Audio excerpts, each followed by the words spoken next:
Say hi to the seals, my daughter-in-law whispered, her breath still carrying the bite of cheap champagne. Then came a gentle push, polite enough to look like an office courtesy, but strong enough to send me off balance. I remember the sound of my shoes slipping across the polished deck like I was sliding on a Broadway stage. After that came the frozen silence of seawater.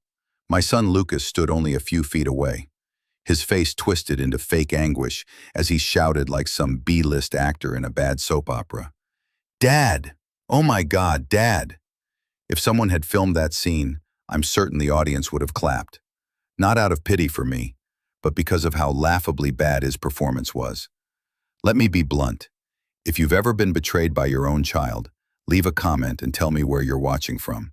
I want to compare. Was Puget Sound rougher that day than the waves in Florida? Or were the storms inside your own family worse than anything the sea could throw at you? Because that shove wasn't an accident. It was a deal.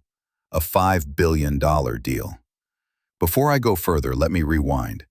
That morning, Seattle was still wrapped in damp fog, the kind that mats your hair, soaks your coat, like someone turned a fire hose on you. I had just finished another round of physical therapy after hip replacement surgery, learning to walk without crutches. That's when the phone rang. Lucas was calling, actually calling himself, not through his assistant, not with a curt email saying we'll call later. "Dad," he said, his voice so warm and fake it chilled me more than the fog outside. "Today, we want to invite you out on the new yacht. Celebrate your recovery. Just the three of us, like a real family." Hear that, like a real family. Which meant for months, they hadn't treated me like family at all. I had my doubts, but I still wanted to believe. I put on the navy suit my late wife had loved, tightened my tie, and took a long breath. In the mirror, I looked convincing enough. Looking back, I see a fool walking into the worst kind of interview. When I reached the dock, Lucas's gleaming white yacht stood out among the rows of boats. 42 feet of pure luxury, he boasted, waving his hand like a car salesman. I knew he couldn't afford the toilet on that yacht with his own earnings. The $3 million I had given him last year to fund his so-called consulting firm had clearly turned into the floating toy in front of me. "Dad, sit here." Lucas pointed to a leather seat. Brianna emerged from the cabin carrying a tray of mimosas, her smile sharp as broken glass. She poured mine to the brim, letting the bubbles spill over the edge. I took it, nodded politely, and thought to myself, a cheap orange spritzer counts as luxury now. Perfect cost-cutting when you're planning to live off someone else's inheritance. At first, the ride was calm. Gentle waves, sea breeze in my hair. And for a moment, I let myself believe it could be normal. Then came the questions, tossed out casually. "Dad, have you updated your will?" Lucas asked, careful as if he were asking about the weather. "Inheritance paperwork can get complicated," Brianna added, glancing at her phone while tilting the tray like she was filming a TikTok. "We just want things to be smooth. You don't want us struggling with paperwork later, do you?" I gave a dry laugh. Struggling with paperwork. That's rich, coming from people who never pick up a pen unless it's to sign a restaurant bill with someone else's money. Lucas refilled my champagne glass until foam spilled over again. I set it down. "Enough," I said quietly but firmly. Out of the corner of my eye, I saw Brianna recording me at an angle, pretending it was a selfie. Setting up evidence. The old man was drunk and confused. That was the moment I knew.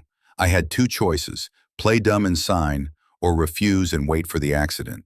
Instead, I chose the third. Stay silent. Watch. Remember every detail.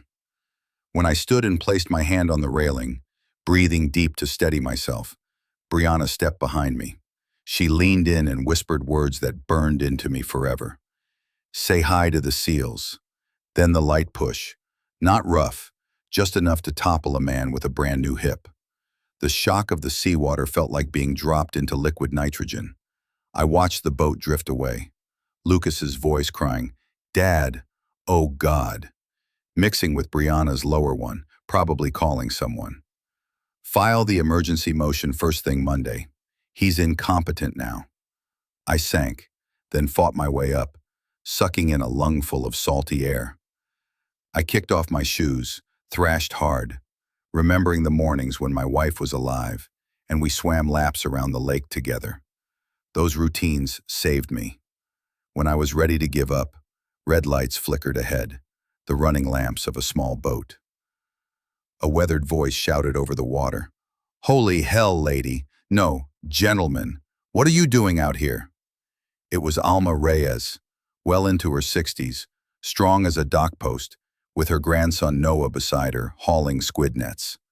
They dragged me aboard, threw a grease-scented blanket over me. I shivered, lips blue, but my mind was sharper than ever. "Family," I stammered. "They, yacht, pushed me."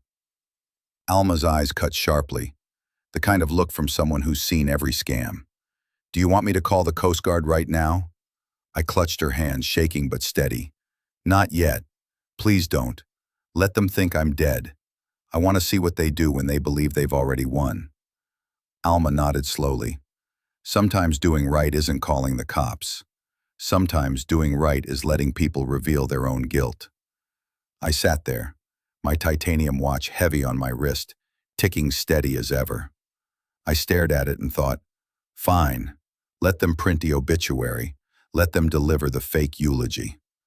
On paper, I'll be dead. And Brianna thought they'd won with one push, but they forgot one thing. Their father builds robots, and robots don't break that easily. I hid out in a cheap motel about 30 miles outside Seattle, the kind that still smelled of bleach soaked into the carpet since the 80s, with a neon sign flickering like a drunk trying to stay upright. My room had a bargain flat-screen TV, an air conditioner that rattled like a saw, and a bed as hard as a workbench in a robotics lab. I pulled the curtains tight, sat down on the plastic chair, and turned on the TV. On the local channel, a special report was running. "Breaking news," the anchor said with a smile polished by too many rehearsals. "Martin Cole, co-founder of Forge Dynamics Robotics, has been reported missing in Puget Sound. According to his son and daughter-in-law, Cole, 62, recently recovered from hip replacement surgery but had shown signs of memory decline. The family fears he may have suffered a tragic accident." Lucas's face filled the screen. He tried to cry, but the tears wouldn't come. I swear, if the Academy ever added a category called Best Performance Pretending to be a Loving Son, he'd get a nomination for sure. And Brianna. She stood right beside him, one hand dabbing her eye, but the corner of her mouth curled up half a centimeter. It was the kind of smirk you only notice if you've seen a kid drop an ice cream cone, satisfaction disguised as sorrow. "My father," Lucas said, his voice breaking on cue, "has not been the same. Since the surgery, he gets confused. We've done our best to care for him, but this accident..." His words shook just enough, like he had practiced in front of a mirror 10 times. I scoffed and let out a long breath. Confused. Sure, I had gotten lost twice. Once because the GPS froze, and another time because Seattle's detour signs looked like riddles from a crossword puzzle. If that counted as senile, then the whole state of Washington ought to be in managed care. I pulled my old laptop from the bag. A scratched-up Dell, but still running. I opened a new folder and named it AM, Truth. After midnight, Truth. Because I knew the truth doesn't show up in daylight. It surfaces after midnight, when people think the dark will cover everything. I began filling in the first pieces. Switched medication. At the hospital, Lucas insisted on helping me sign when the nurse brought the forms. I remember the pill bottles at home had a different label, the doctor's handwriting off, and the meds made me groggy. I snapped a photo of the last bottle still in my bag. Forged email. Last week, my financial advisor sent a note asking me to confirm a stock transfer. I never agreed, but a signed email went out anyway. The digital signature was mine, except I don't use a Mac. Lucas does. I saved the entire chain. Forge Dynamics access. The day I was admitted, Lucas somehow got authority to sign off on patents, claiming he was protecting the company. I never gave him the admin password. So who did? Another question to keep. I typed each line, my hands a little sharper with every word. I wasn't just some old man pushed off a yacht. I was the engineer who once programmed robots to catch nanoscopic circuit faults. And believe me, human lies are easier to spot than microchips. The news droned on. The family asked the community for prayers. Meanwhile, Forge Dynamics employees are told to keep operations steady. Company spokesperson Evelyn Marks said, "His disappearance is tragic, but the technology he left behind will live on." I laughed out loud. The tech lives forever. The inventor disappears. Where have I heard that one before? Ask the Tesla pioneers of the 1890s. I added another note in the AM-Truth folder. When kids want a startup, they ask for money. When they want an inheritance, they hire a lawyer. And when they want both, they hire a hitman. It sounded absurd, but it was accurate. Lucas once told me that startups were about failing fast and failing often. I never thought he'd apply that philosophy to his own family. That night, I stepped outside the motel, walking along the neon-lit corridor. A young, drunk couple laughed loudly in the parking lot. I sat on an old wooden bench, checked my titanium watch. The second hand ticked steadily. I realized this was the one thing they couldn't control: time. If I went to the police now, Lucas and Brianna would spin the narrative. A senile father imagines his kids tried to kill him. I had no proof. But if I stayed dead, they'd grow bolder, sloppier, leave more behind. And traces. I was always better at finding those than they were at hiding them. I sipped a bitter coffee from the vending machine. In my mind, I saw the funeral. Lucas, in a black suit, bowed his head as if the world owed him silence. Brianna beside him, crying on cue, maybe even live streaming, "Goodbye, Dad," for followers. They'd talk about me as if I were senile, helpless, gone. And people would believe it. But I'd be there too. Not in the empty casket, but in the shadows, watching. I'd see who cried for real, who faked it, and more importantly, who didn't show up. The absent ones are the ones worth noting. I went back to my room, set the laptop on the desk, and wrote one last line for the night. Plan. Die on paper. Live in data. Attend my own funeral. I closed the lid with a small click that echoed in the empty room. I lay back on the bed as hard as a lab bench, pulled the thin blanket over me. Outside, the neon sign kept blinking red and green, like the heartbeat of a false city.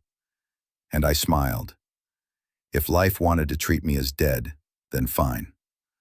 I'd be the dead man who knew more truth than all the living combined. That night, I decided to return to the old house in Queen Anne, the house where I had lived for 30 years with my wife, where I raised Lucas, where the living room wall still held faint pencil marks measuring his height as he grew. I had signed the deed over to him, thinking I was doing the right thing. A new beginning for my son, a smaller place for me after surgery. Looking back now, I see myself as the idiot programmer who hit enter before checking the code. Seattle's night was cold, a fine drizzle misting the street. I stood at the back door, heart beating slow, hands trembling. I slid in the old key. To my surprise, it worked. Lucas could replace a wife, replace a home, even replace loyalty, but he hadn't bothered to replace the lock. A rookie programming error. I pushed the door and slipped inside like a ghost coming back. The house was dark except for the thin glow of a street lamp through the curtains. I crept through the kitchen, breathing in a foreign smell. No more rosemary roast chicken like my wife used to make. Instead, expensive wine mixed with cheap perfume. The fridge hummed. I opened it, stuffed with imported health foods. The same kind Lucas used to sneer at as too healthy. I let out a short laugh. Maybe now he needed clean food to balance out his dirty tricks. I climbed the stairs and reached my old office. The door was ajar.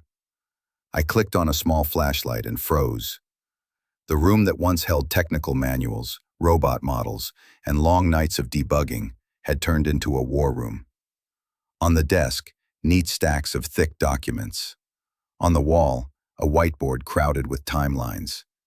In red ink at the corner, two bold words: Project Anvil. I stepped closer. Each timeline marked a staged setup. March, surprise birthday party, record confused reaction. April, switch medication, save photo of label. June, send doctor, Miles scripted interview. August, note increased dosage if needed. At the bottom was a signature, NP, Nolan Pike. The family lawyer I had once trusted. The same man, Lucas said, "Dad, let him handle the paperwork so you don't have to worry." And he did handle it, making sure I landed in a cemetery faster. I pulled the next file.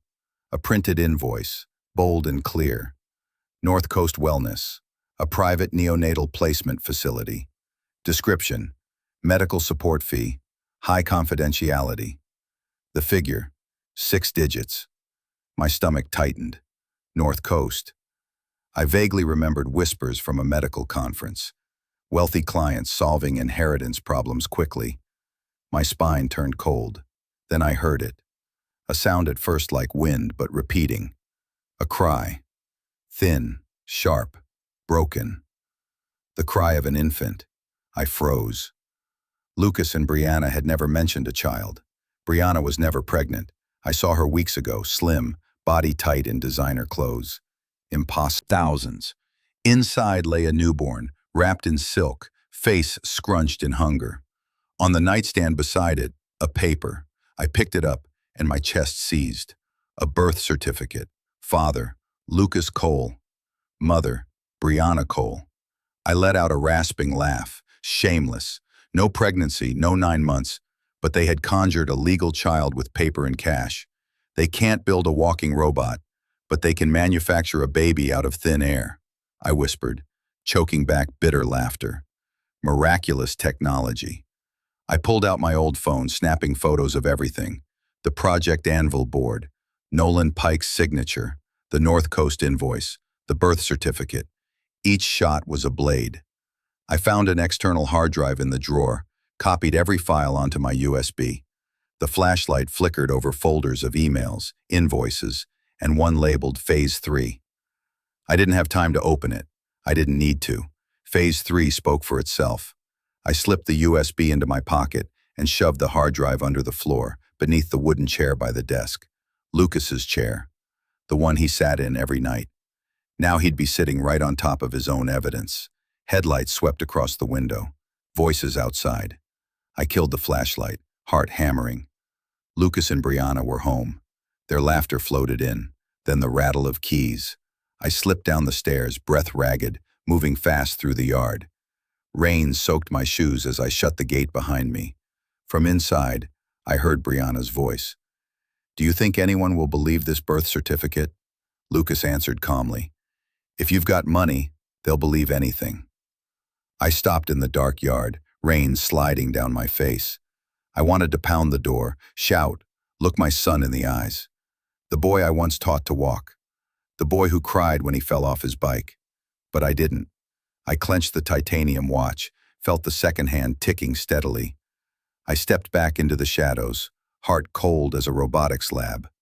The baby inside that house had no idea it was a pawn in an inheritance game. And me, the man who had been pushed into the sea, now walked as a ghost. But this ghost carried data, and data knows revenge. Back at Forge Dynamics, I had a saying, a robot is only as strong as its sensors, and a person is only as strong as the allies they choose.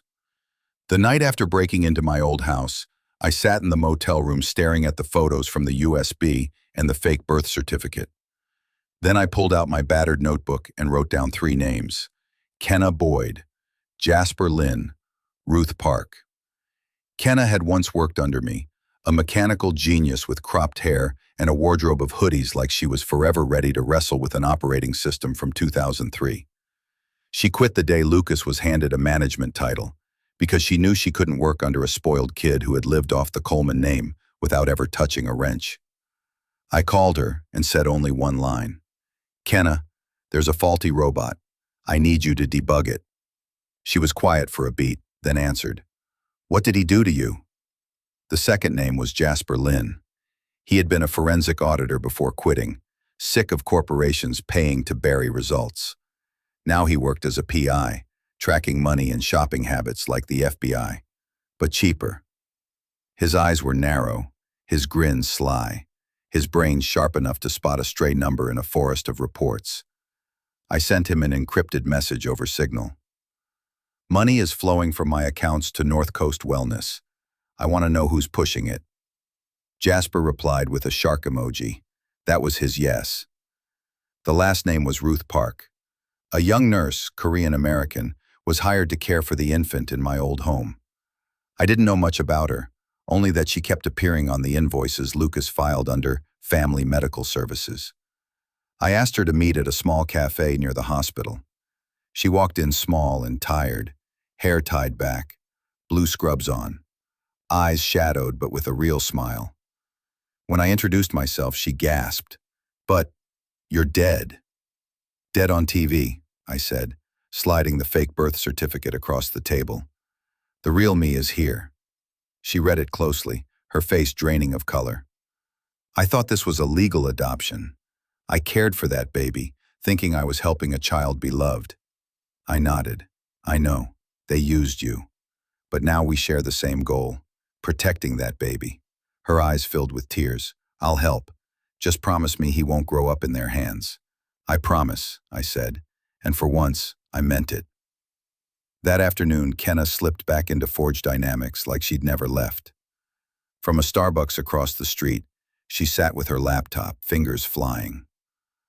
"Lucas thinks he's clever, changing passwords," she smirked. "But his new one is his childhood dog's name plus his birthday. I already dropped a keylogger on his machine. Every keystroke from now on belongs to us." I couldn't help myself. "Kenna, I taught you how to build robotic arms, not hack." She shrugged. "Times change. Robots live on code. People live on passwords." Meanwhile, Jasper sat in his beat-up van, 3 laptops glowing on the dashboard. Brianna have a shell company called Coles Solutions LLC. Looks legit, but no office, no staff. The funds from your Forge Dynamics proxy accounts flow into it. From there, the cash is peeled off in bundles and funneled to North Coast Wellness. It's a hand-stitched laundering chain. "How much?" I asked. "Roughly $6 million over 8 months. Enough to buy a baby and keep Nolan Pike fat for years." My fists clenched. $6 million. Money that could have funded an entire robotics lab, reduced to a forged birth certificate. That night, the 4 of us sat in the motel room. Me, Kenna, Jasper, and Ruth, strangers with nothing in common but a shared disgust for deceit. On the table, I spread the photos. Project Anvil, Nolan Pike's signature, the birth certificate, and the North Coast invoices. "This is evidence," I said. "But not enough. We need them to expose themselves." Kenna asked, "What's the plan?" I smiled thinly. "Simple. Put them through a stress test." The next day, I mailed Nolan Pike a package. Inside was a prototype Forge Dynamics robot, an early model with a cracked hip joint from our first trial. I had kept it as a relic. On its frame, I taped a handwritten note. "Anvil fails stress test at 11:47. No name, no return address." 2 days later, Brianna began to crack. Kenna captured it from the logger in Lucas's laptop. "Lucas, someone knows. They sent a robot model. They know about Project Anvil." "Calm down," he growled. "Could be a bluff. Nolan will handle it." But Brianna wasn't stupid. In the recording, her voice shook. "If Nolan can't fix it, I'll call Kellen. The cleaner." The name froze Jasper mid-bite. "Kellen Rusk. You know him?" I asked. Jasper nodded, grim. "He's the fixer rich families call when problems need to vanish. Gas leaks, broken stairs, carbon monoxide. Always staged as accidents. If they call Rusk, it means you won't just be dead on paper. You'll be a corpse." A chill ran through me, but I laughed dryly. They think hiring Rusk ends it. Number. A robot that survives a stress test knows exactly where the weakness lies. And this time, the weakness is them. In the motel room, my titanium watch ticked steadily. I looked at the 3 around me. Kenna's eyes are on fire. Jasper is smirking but uneasy. Ruth is silent, but her fists are tight. I knew the game had changed. They weren't just building Project Anvil to erase me. They were bringing in Kellen Rusk, and Rusk never works halfway. Fine. If they want war, I'll give them war, but on my terms. Quiet, data-driven, and one step at a time. I used to think I understood supply chains. In robotics, a supply chain was an endless Excel sheet, from semiconductors in Korea to cables shipped from Taiwan. One weak link and the whole machine toppled.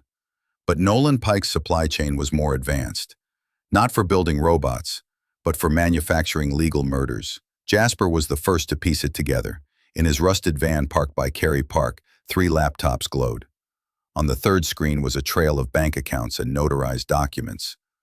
"Look at this," he said, fingers greasy from potato chips. Funds from Cole Solutions LLC wired straight to a doctor named Miles Cartwright. Sound familiar? I nodded. My orthopedic surgeon, the one Lucas insisted on. Exactly. And he's not just taking payments, he's writing fake reports. Here, patient shows signs of cognitive decline post-surgery, recommends limiting financial authority. Jasper tilted his head, smirking. Looks like a script straight from Nolan. I'd bet a steak dinner Miles just copy-pasted. I decided to run an old trick. I walked into Miles's clinic as the senile old man. Long coat, hat pulled low, voice shaky. I asked for a certificate so my son could help manage my accounts. Miles, flashing his too-white smile, glanced at me and sighed. You know how this works. These things are usually pre-written. I just sign. I pressed the tiny button in my coat pocket. The recorder blinked green. What do you mean? I asked. Nolan Pike writes the scripts. I just fill in the details. It speeds things up. That was enough. A doctor admitting outright he sold out medicine for a murder script. I walked out taller than I had walked in. Another piece of data. Kenna wasn't idle either. From the logger in Lucas's laptop, she pulled printer logs. You'll love this, she said, sending me a PDF. It was a will. Seemed ordinary until I read it closely. All assets of Martin Cole to transfer to Lucas Cole, including all real estate, Forge Dynamics ownership, and all legitimate children present and future of Lucas Cole. I almost spit coffee at the screen. Present and future. Kenna gave a bitter laugh. That's why they need the baby. It's the stamp of legitimacy. Without it, the paper's trash. I typed another note into the AM Truth folder. Fake will equals inheritance assembly line. Raw materials, doctor, lawyer, judge. And speaking of judges, Jasper had one. Guess what? He said, twirling a pen. A probate judge named Daniel Kerr. He's handled 90% of Nolan's cases. And guess what else? Kerr received 6-figure donations from a fund Nolan runs. I shook my head, chuckling dry. A perfect supply chain. From medicine to law, everything greased. But the night's knockout blow came from Ruth. She called close to midnight, voice shaken. You need to hear this. She sent me a recording from her phone hidden in her pocket, captured as Brianna spoke to Nolan in the living room. Brianna's voice, cold, hanging around. The fastest way is a CO leak. Random, no trace. Brianna laughed. The same laugh I'd seen when she cleaned out a poker table in Vegas. Perfect. Old man dies in his sleep. Headlines will say, outdated heating system. Who could question it? I sat silent for a long time, then let out a dry laugh. They call that insurance, I told Ruth. I call it a homicide warranty. Ruth didn't laugh. I heard her choke up. You have a plan, right? Of course. Every robot has an emergency stop. The only question is who hits it first. I sat back, connecting the links. Nolan Pike, the brain. Miles, the doctor forging reports. Kerr, the judge rubber stamping it legal. Lucas, the heir in waiting.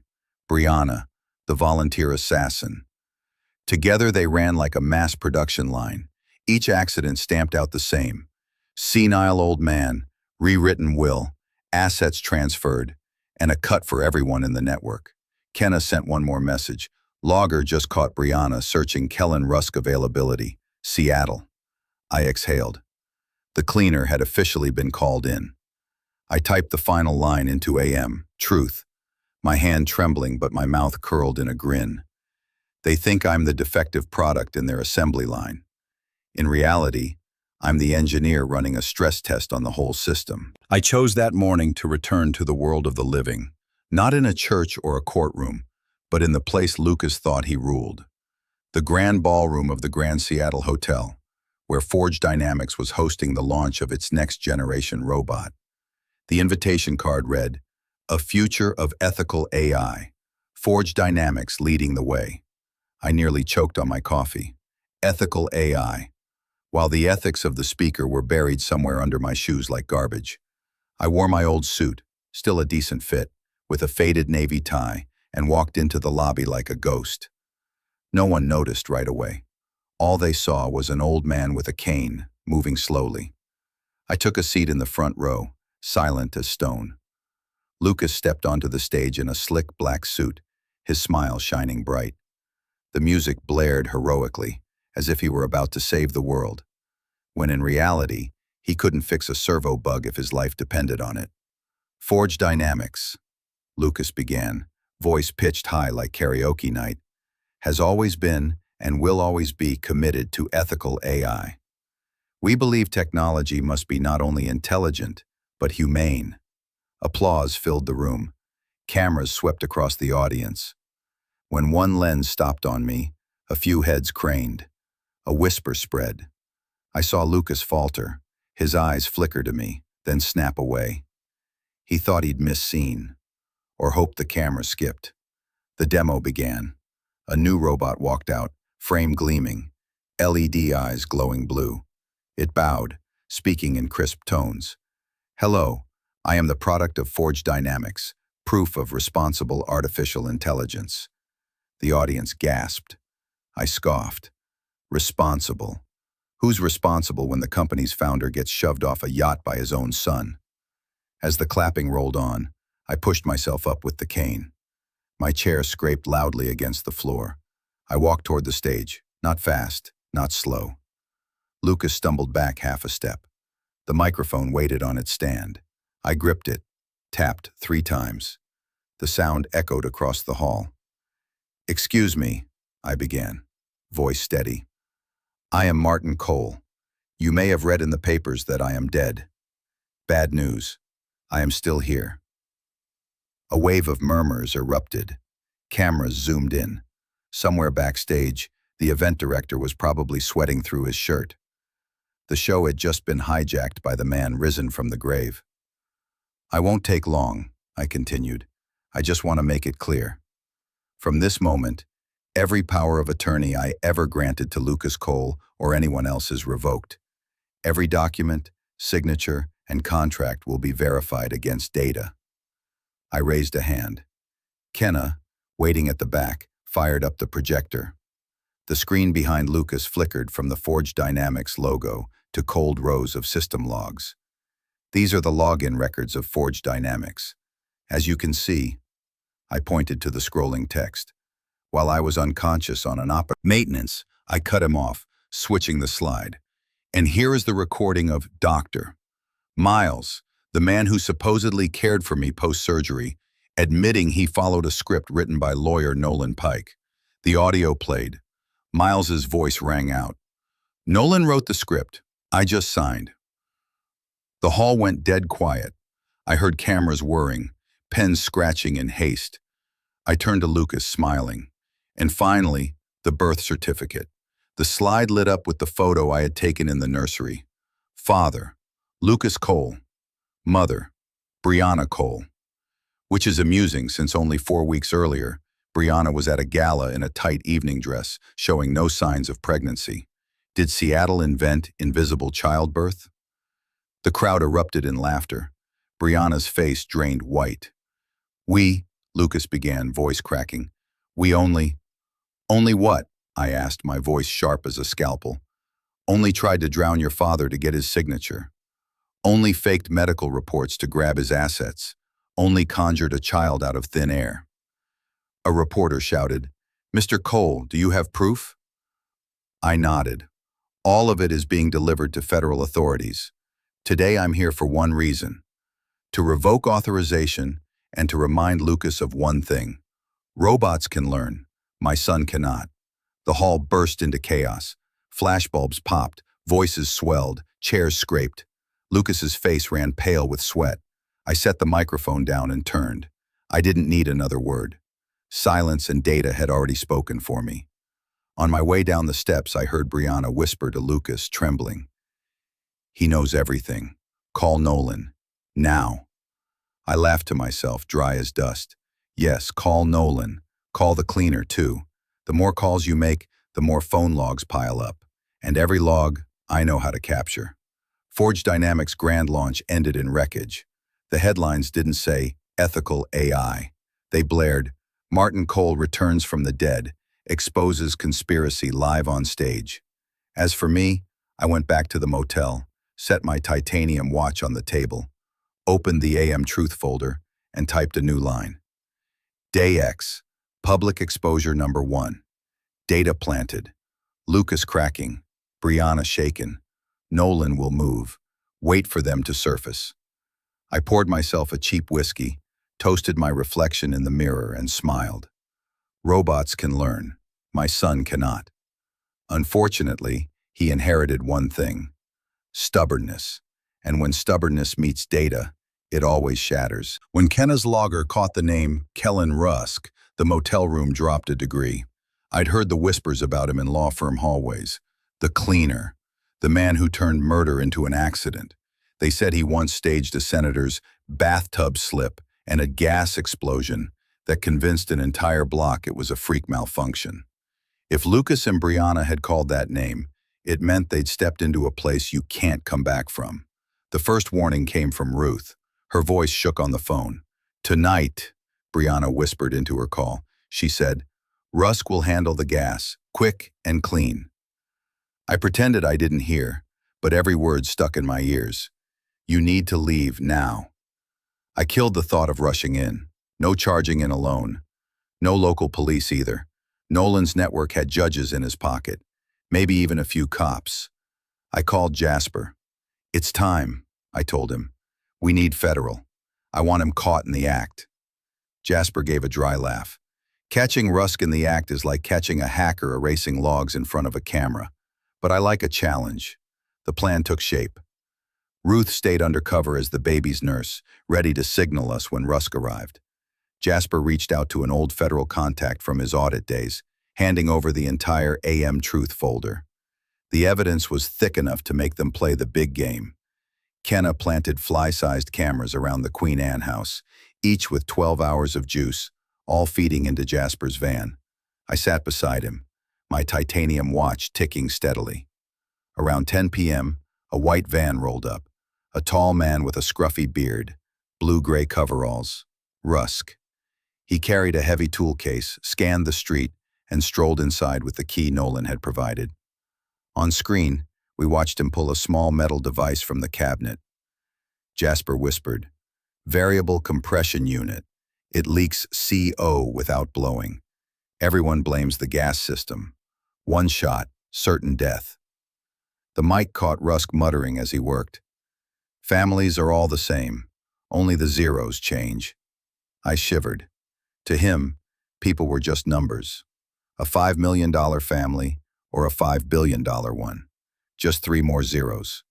As Rusk twisted the final valve, the back door burst open. Federal agents stormed in, jackets flashing FBI.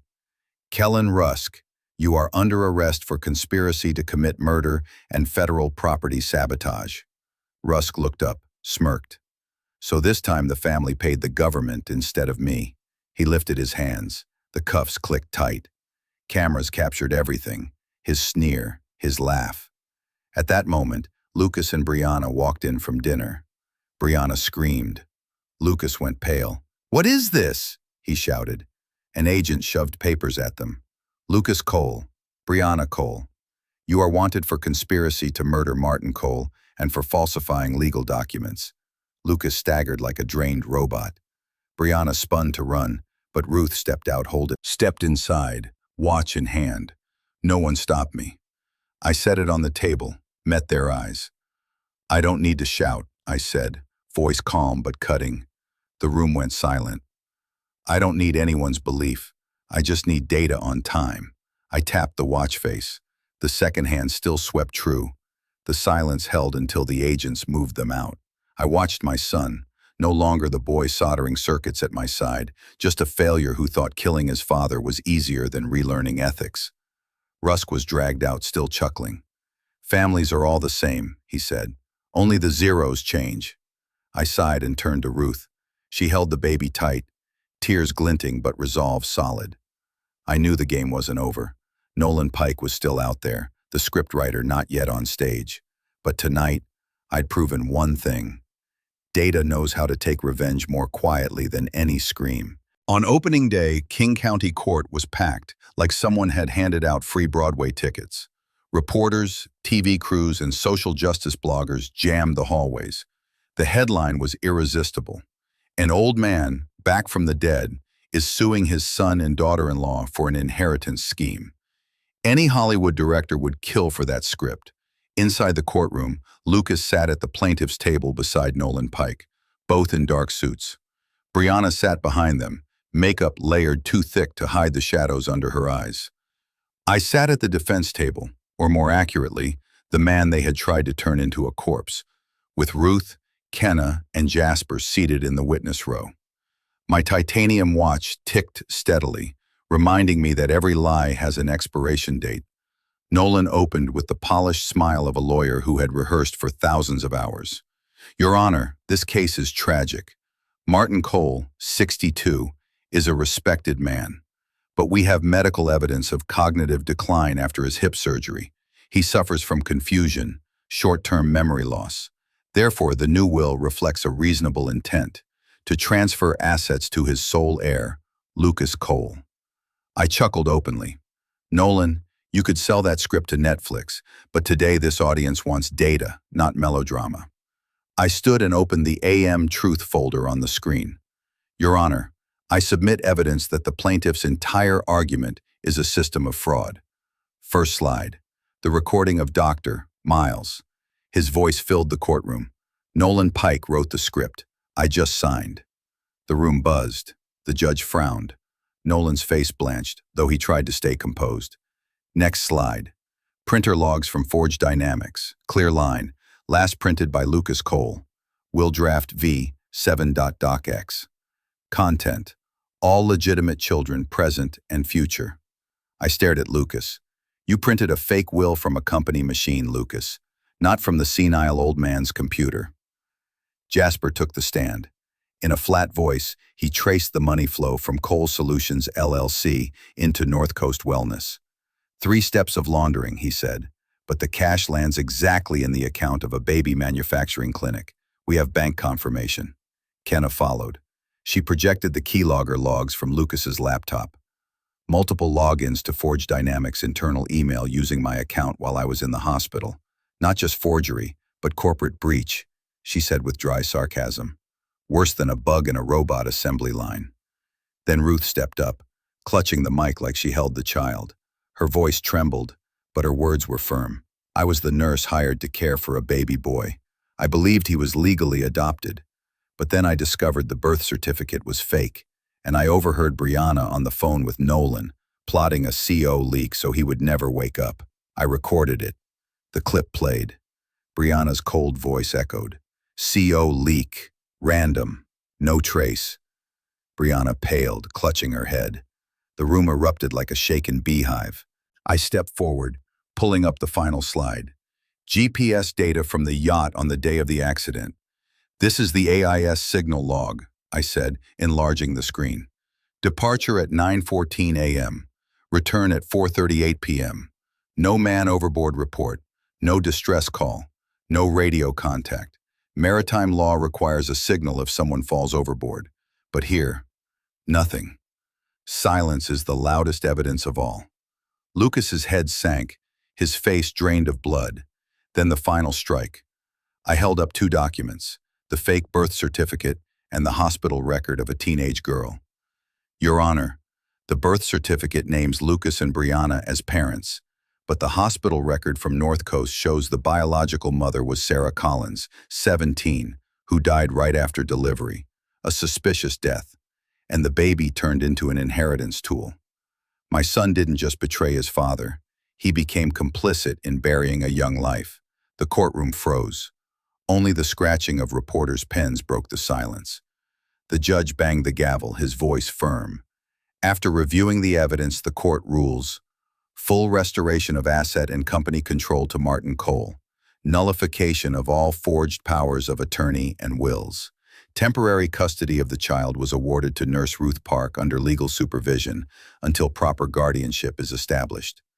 The matter of Sarah Collins was referred to the prosecutor for criminal investigation. There was no applause allowed in court, but I swear I heard it, somewhere deep inside me. Nolan tried to rise, stammering. "Your Honor, you don't understand. This is a misunderstanding." The judge cut him off. "Mr. Pike, the recordings and system logs are clear. If you continue, I'll charge you with obstruction of justice." Nolan collapsed into his chair, gray-faced. I turned to the audience, smiling bitterly. "This ruling isn't just against elder abuse," I said, my tone both mocking and sharp. "It's against abusing the intelligence of the public."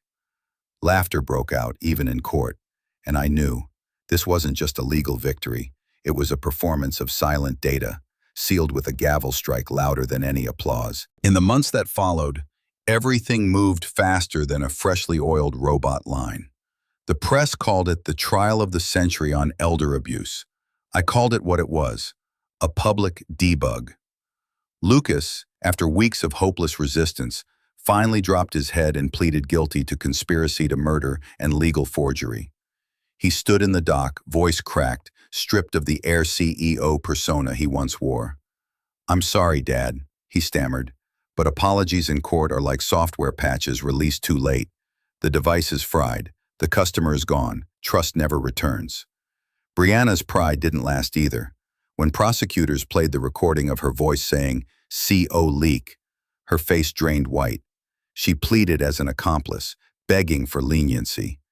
"Say hi to the SEALs" became the punchline that the press and social media used to mark her fall. Nolan Pike fell the hardest. Federal prosecutors brought RICO charges, the net reserved for mobsters and organized crime.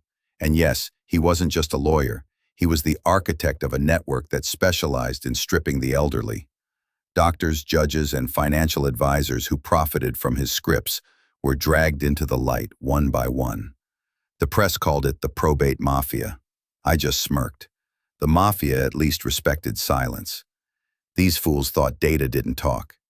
And the baby, that was the chapter that opened brighter. The court granted me full guardianship. I looked into those young brown eyes and gave him a new name: River Atlas Cole. River, to remind me of the current that swept me off a deck but carried me back to shore. Atlas, because I wanted him to grow with shoulders strong enough to hold up a sky, not bowed like his father's. The river became the center of my life. Every morning, I carried him out to the balcony overlooking Puget Sound and told him stories about people and robots, about how sometimes machines prove more loyal than blood. He didn't understand, just laughed with his fingers in his mouth. But I knew those memories would become the data he grew up on. As for Forge Dynamics, I returned, but not to sit in the big chair. At the shareholder meeting, I announced my withdrawal from daily operations. This company needs someone who can build the future, not an old man who nearly became a framed photo, I said, half joking, half serious. They looked at me, then all turned toward Kenna Boyd. Kenna, with her old hoodie and firelit eyes, was chosen as the new CEO. Some muttered, "Too young, too reckless." I shrugged. I heard that 30 years ago, still not obsolete, apparently. Kenna took the podium, bowed, and opened with a line that made me laugh out loud. "From today, Forge Dynamics will stop building robots for profit and start building robots for justice." Reporters scribbled furiously. I knew I'd put it in the right hands. The rest of my life wasn't about revenge anymore. I founded the Atlas Foundation, a group against elder abuse, using technology to stop fake wills and secret authorizations. We built a digital competency verification system, real-time video ID, data logs, and AI signature checks. People may lose their memory, data doesn't. At nursing homes, I gave talks. Some nodded along, others scoffed. "We don't need robots," one old man said. "We need decent children." I grinned. I can't program children, but I can program robots. Laughter filled the room. That sound was worth more than any patent. On the final night of this story, I carried River out to the Sound. The salt wind cut my face, and red and green navigation lights blinked offshore. I set my titanium watch down beside the Pelican case that had once been stuffed with USBs, papers, and photos. Now it was empty. The mission is complete. River shifted in my arms, his tiny hand touching the watch face. I smiled and whispered, "I don't need to shout. I don't need to claw back. I don't need to turn around. The truth always keeps its time. And if you're watching, if you're listening, I have one thing to ask. If someday you get shoved off the deck of your own family, leave a comment below. Tell me where you are, so I'll know the storms of family betrayal stretch far beyond Puget Sound. And don't forget to hit subscribe and ring the bell. Here, you'll see more traitors fall into their own pits, and those who survive, like me, will rediscover their worth.